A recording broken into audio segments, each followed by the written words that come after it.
Today on Locked On Rockies, free agency is here, and what kind of moves can the Rockies make?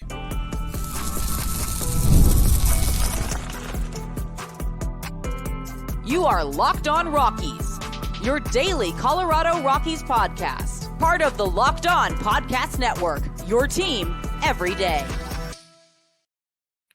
Rock on Rockies fans, welcome into the Locked On Rockies podcast for today, the 5th day of November in the year 2024. I'm your host of the Locked On Rockies podcast, Paul Holden, bringing you your daily Colorado Rockies talk right here on the Locked On Podcast Network, where you can find your team every day. And if your team is the Colorado Rockies, guess what? You're in the right spot, because that's what we do around here each and every day, free and streaming on your favorite streaming services, bringing you your daily Colorado Rockies talk right here on the Locked On Podcast Network and on the Locked On Rockies YouTube channel, where you can be part of the show. You can fire off your Rockies hot takes. You can let me know where you want the show to go all off season long when you comment on the Locked On Rockies videos on the Locked On Rockies YouTube channel. Liking the videos, subscribing to the channel, leaving those 5-star reviews on your favorite streaming services really helps the show grow. We are so close to 1,000 subscribers on YouTube. Let me know when you subscribe. Hit me up on the old Twitter there, or let me know in the comments. And like I said, all off season long, I want to hear from you Rockies fans. I want to know what's on your mind when it comes to Rockies baseball. What do you want me to talk about? What guests do you want me to try to get? All that good stuff. So we are going to talk a little free agency today. We're going to talk about, when you scroll through, there's moves you think the Rockies could make. But I think it's going to be a quiet offseason for the Colorado Rockies. And why I'm not opposed to that, and why this can't be the mentality all the time.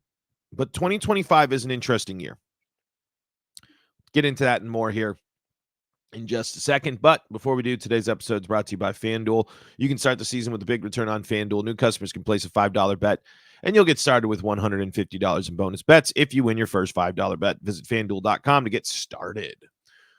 All right, so free agency has arrived, basically. I mean, there's still a lot of qualifying offers. There's still a lot of this stuff going on. So it's not necessarily like in full swing, but Major League Baseball's website has a list here of the free agents that are available. And we'll just start with the main one really on this list for Rockies fans in terms of when you're thinking about the roster last year was Jacob Stallings, who's not there. Now, the thing with Jacob Stallings is, by all accounts, by all reports, it seems like this was part of the plan to decline that option and then be able to work on a deal between these guys, between the two sides. That's what it's at least been reported. I'd be shocked if it doesn't go a different direction, but I mean, I'd be shocked if it does go a different direction, I should say. Maybe the Rockies decide to just go with the full young core, with the young guys there on the roster, and let Goodman and Romo be the catchers there. But I believe there was nothing but kind of momentum for that deal to get done, and I think this was all part of the plan. So I don't necessarily think you should sit back and worry. Jacob Stallings, when you look at him WAR-wise, was 0.5 last year. Kind of middle of the pack catcher. Both Elias Diaz and Jacob Stallings will be are middle of the pack catchers, both at 0.5 last year.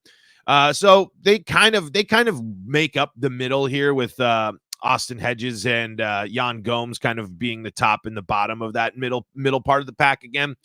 Far off from the top catcher of Kyle Higashioka with 2.9 WAR there. So I don't see, obviously, the Rockies going and making a big move at catcher or something like that. So expect that reunion. And it's probably going to be, boy, I hope it's not 3 years. I hope you do, or even personally, it cannot be longer than 2. Jacob Stallings is already 35.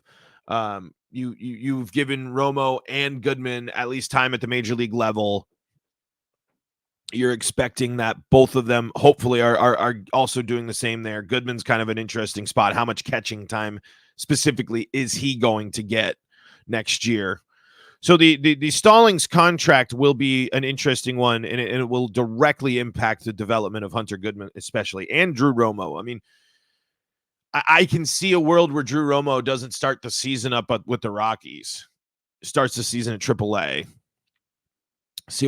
Because Stallings could be valuable to move at the deadline.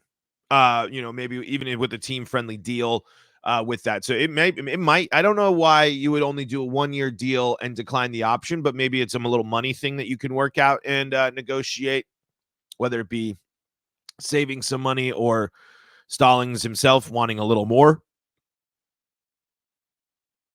But this kind of conversation when I'm watching Jacob Stallings and I was looking at it and I was scrolling through this list, I was just thinking of like, what move in free agency can the Rockies make and will they make?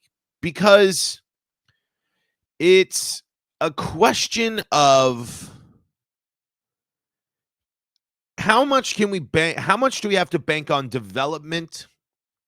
How much are we committing to players that need to take step forward? How long is that chance? And I think when I think that type of questions, when I think that type of way, it brings me to, I think that 2025 is just going to kind of be a big experiment in the sense of it's actually going to be a year under that fits a rebuild narrative. I think this team will add to the bullpen. I think that there's a lot of reliever options here when it comes to the relief pitching market, and maybe a starter, but I also don't. I'm not sure about that as well. I mean, because there's some pretty quality arms out there, and again, convincing them to come to Colorado is a different thing. And you can't just add because here's one too where it's just like, I would be down if JD Martinez was signed to be the DH of the Rockies.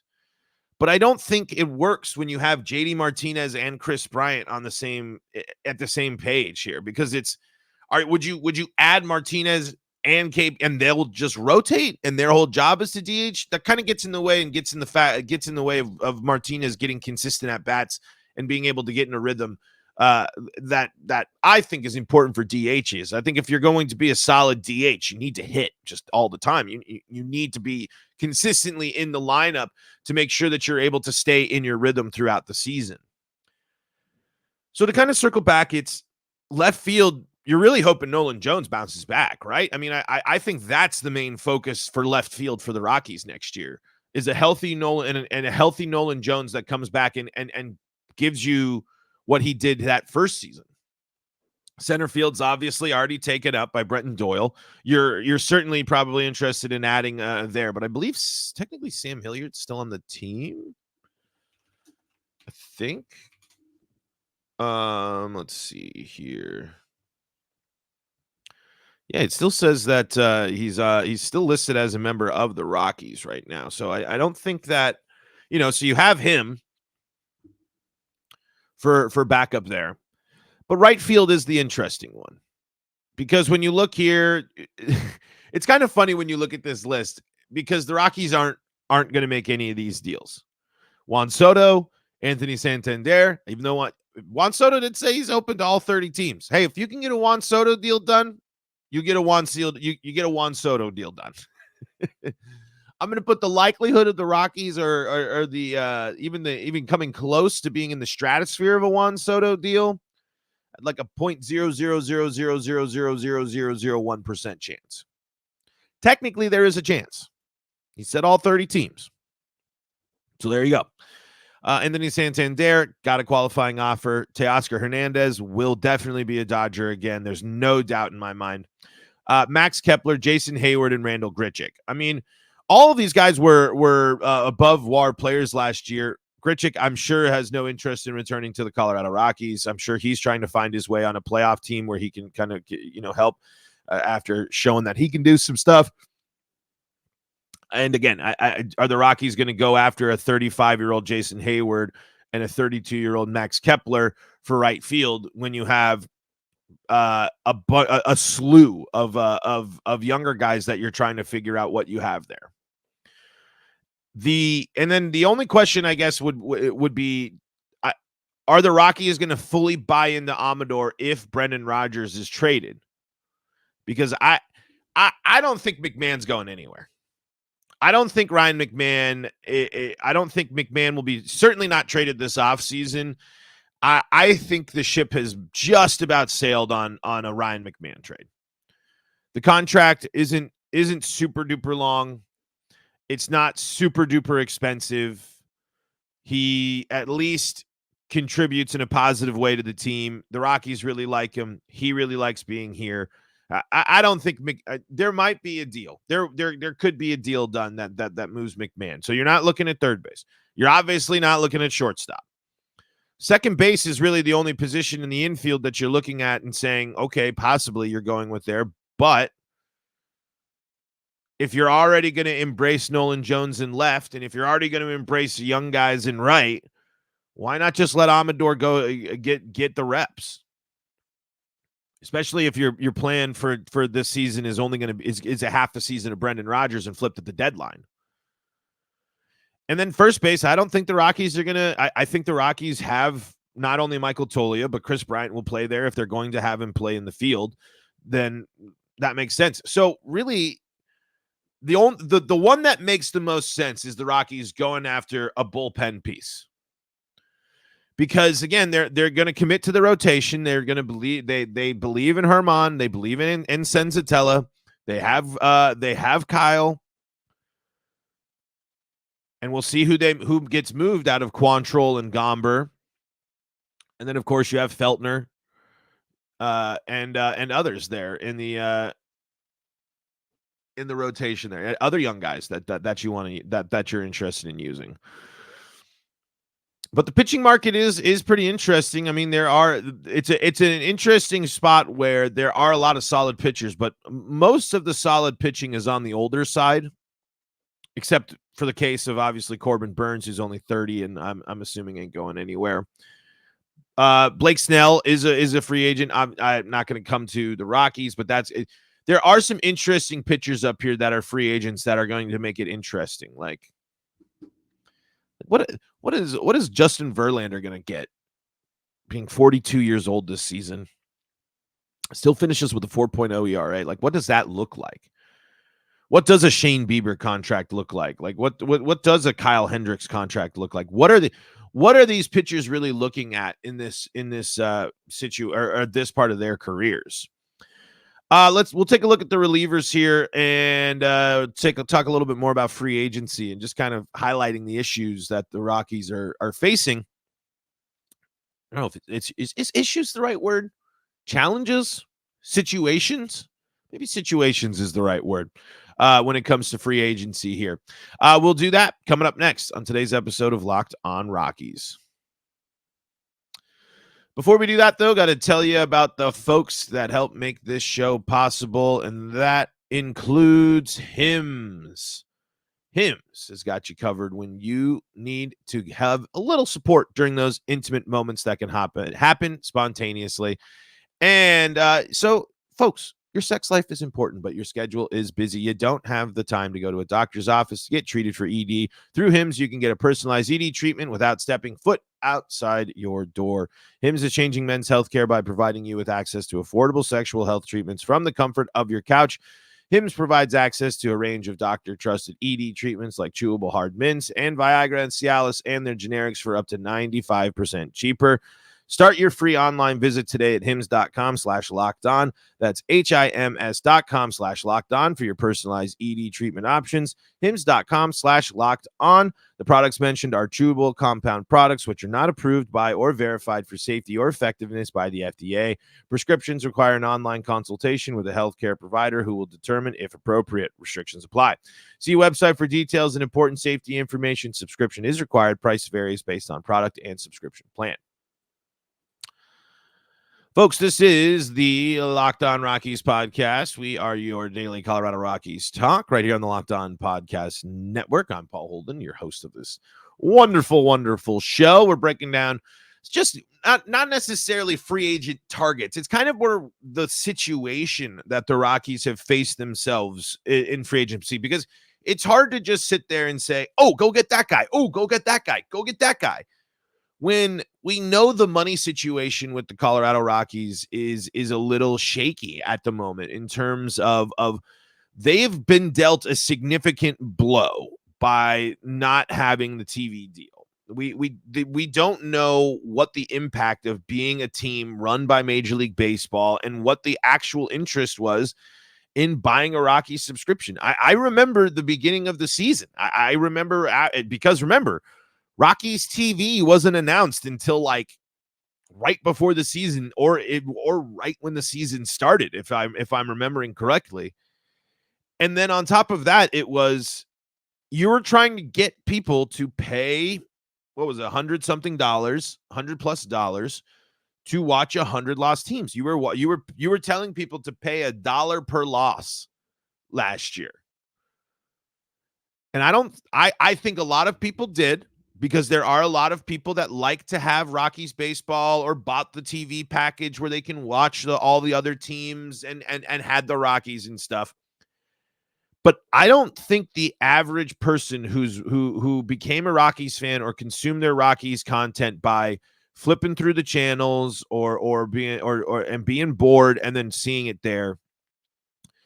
I don't know how many. I love to listen to baseball on the radio too, so I know that's always there. But I don't think that has nearly the impact on the Rockies as the subscribers to the streaming service. And like, what does the slice of the pie look like from Major League Baseball so they can run the streams and stuff like that to the teams? Because you have to imagine the teams are getting a slice of that pie for those that are being run by Major League Baseball. The point is that also adds into the complications. While it wasn't a big dip, attendance has started going down. I do really wonder what the state of season ticket holders are with the Colorado Rockies right now. How tough it has been for people that I know with season tickets as well. So the money situation, I don't think the Rockies are in nearly the same situation as other teams, but clearly impacted by all of this change, and that's clearly going to impact the moves that they are going to be able to make. So it's not like you can just think the Rockies are going to be in. Their history has never suggested this either, but they're not just going to be in and be able to throw some money around here, and they really shouldn't. This shouldn't be the season where you add on a bunch of big contracts and make that commitment. You should be doing that in the offseason and towards the trade deadline this season. This season is probably going to be another slog, but the priority of this season should be Nolan Jones, figuring out right field, the development of Michael Toglia, the development at the catcher position, the development of the young bullpen, finding out and figuring out which of these starters that you've been going and giving opportunities the past few seasons, which one are you going to stick with? And making that adjustment. But on the flip side, this team cannot afford to be completely anemic on offense. This team does have to add something, and they're going to have to find the value bat that is going to help this offense, or you have to just hope that bat is going to be Nolan Jones. That bat is Jordan Beck. That bat is Ryan McMahon, full season, not hot and cold. That bat is Michael Toglia. That bat is Jacob Stallings. You do have some players that you are hoping for steps forward, and again, you're hoping for better cut down strikeout performances and a better better hit, and you're hoping, and if that leads to more, that should lead to less strikeouts, should lead to more hitting from Ezequiel Tovar. But that's a lot of hoping for in a cruel game that we know can punish guys in an absolutely loaded division. I don't like. I mean, let me take a quick look here because I can't remember. I don't think their schedule is as bad, because that was one thing that we can, if you want to put a little grain, just taking some last year's with just a tiny bit of salt. I mean, the Rockies' schedule last year was tough, was absolutely brutal. But at the same time, is it going to be much easier next year? The Rockies are going to be facing an interesting spot. At the Rays, I forgot about opening the season against the Rays in Tampa. Who knows where that's going to be? Tampa, Philly, Athletics, Brewers, Padres, Dodgers, Nationals, Royals, Reds, Braves. I mean, even then, you're kind of wincing here. And then May, Giants, Tigers, Padres, Rangers, D-backs, Phillies, Yankees, Cubs, Mets. Oof. That's gonna be tough too. So it's a very, very interesting spot for the Rockies. Very, very interesting spot for the Rockies when it comes to free agency. Because I mean, part of it too, it's just like, can Chris Bryant go back to it? Could Chris Bryant be the bat? I don't know. Lux Ace commented here asking what would the Rockies do if owned by the Broncos owner. I mean, if the Waltons owned the Rockies, it'd be a different story. I think they would spend big. I think they wouldn't have been. I think if you have an ownership group that has a surplus of money in baseball, you're in a good spot. The Dodgers can do what they do not only because of the value of the franchise, but the value of their TV deal. They have the best in baseball. They have money coming in that other teams don't, and that changes the game. Because eventually the Rockies have to spend. It's without a doubt the Rockies have to spend money sooner rather than later. But I don't think it's going to happen a lot this year, with the exception of the bullpen. And let's get to that coming up here next on today's episode of Locked On Rockies. Before we do that, though, got to tell you about the folks that help make this show possible, and that includes FanDuel. Get ready to tackle the NFL action with FanDuel, America's #1 sportsbook, because right now new customers can bet $5 and get $150 in bonus bets if you win. Yes, that's right, $150 in bonus bets if you win your first $5 bet. The FanDuel Sportsbook app gives you everything you need to place live bets on the NFL and all the other sports all in one place. So when you get a hunch in the middle of the game, you can check out the latest stats, view live play-by-play, and so much more on the same page where you place your bets. Just visit FanDuel.com today. That's FanDuel.com today, and you'll get started with $150 in bonus bets if you win your first $5 bet. That's FanDuel.com. Never waste a hunch and make every moment more with FanDuel, an official sportsbook partner of the NFL. This is the Locked On Rockies podcast for free and streaming on your favorite streaming services. Thank you so much for making us your first listen of the day. Hey, for your second listen of the day, go check out Locked On MLB and our guy Sully breaking down all things baseball, certainly keeping you up to date, all things free agency, all things offseason, because baseball's offseason is a long one, but heats up every day. You never know what can happen. All right, so we've been talking the what can the Rockies do? What will the Rockies do in free agency? But I think the most likely thing here is the Rockies going after a veteran bullpen piece. Now, the question is, what does that look like? Because there are a lot of free agent relief pitchers here, all ranging from stellar or pretty darn good, above 3 WARs, 4.5 if you're in the case of Tanner Scott, Jeff Hoffman at 3.6. But what I'm seeing as well is a lot of age, and I'm curious here because I see in this probably top 10, 2 of the top 10 here in these free agent relievers are former Rockies. I don't see the Rockies reuniting with Hoffman or Carlos Estevez. Even though Carlos Estevez, 2.1 WAR last year, and like I mentioned, Hoffman, 3.6, both with the Phillies there. But here, David Robertson, 40, 3.1 WAR. Adroyus Chapman, 37, 2.9 WAR. I just don't know if that is what the Rockies are looking for in that bullpen right now. When after they call up so many young guys, yes, they're looking for veteran pieces. But are they really going to try? Because I think with some of these names, they'll also accrue some kind of name value. Kenley Jansen's listed here, 37, 2.5. Chris Martin, 39, 2.4. I think the Rockies might go a little, they could go Jalen Beeks 1 point. Even though, what I don't know. I don't know if that, I'm sorry. I totally probably, I forgot that he was with the Rockies. Because he started with the Rockies and then he got traded. It's like, so obviously another amazing that my eyes just shifted to the guy the Rockies traded last year. But I think it's more likely that the Rockies go to that Beeks level category because just kind of close to Beeks here. And, and the age kind of varies here, but Yimi Garcia, 1.4. AJ Minter, 1.4.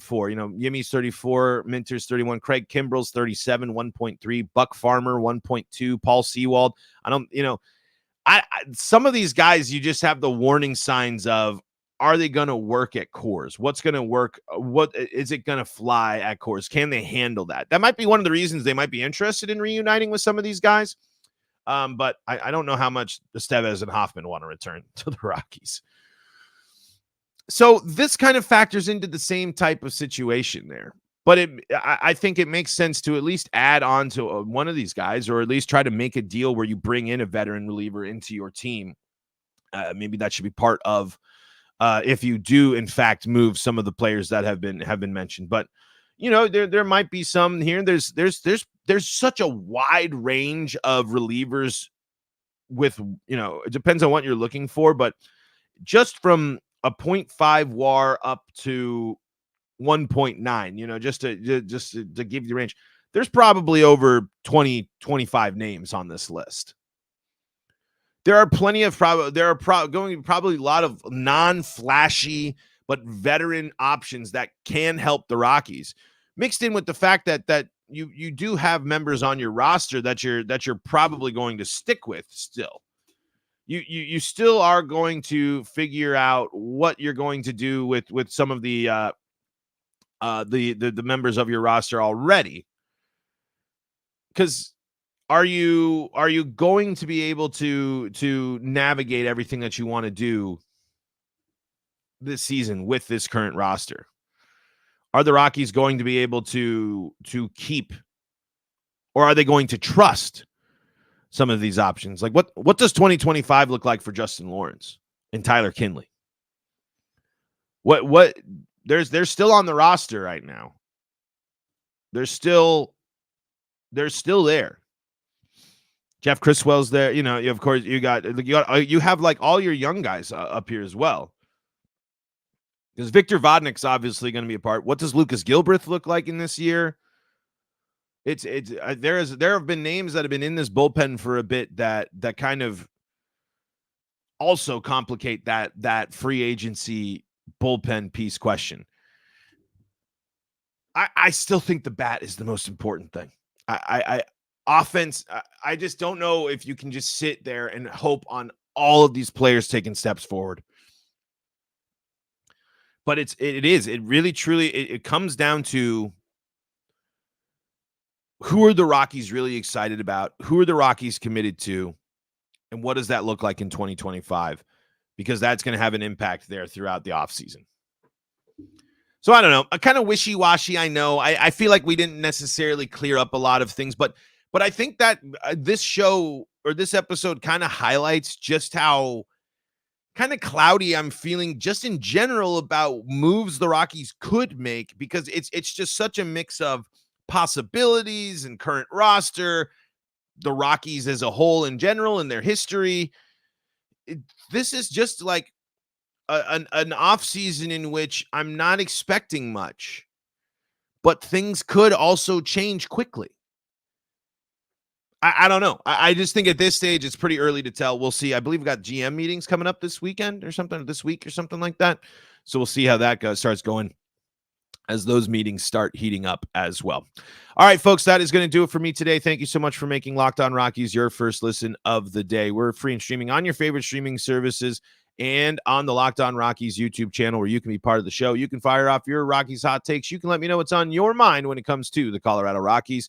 And folks, remember, all off season long, I want to know what's on your mind. Fire off your questions in the Locked On Rockies YouTube comment section. Let me know what you want me to talk about. Let me know what guests you want me to have on. And folks, for your second listen of the day, go check out Locked On MLB. And if you need more Colorado sports coverage, Locked On Broncos, Locked On Avalanche, Locked On Nuggets, and Locked On Buffs, free and streaming on your favorite streaming services. Until next time, I'm Paul Holden saying so long from the Locked On Rockies podcast.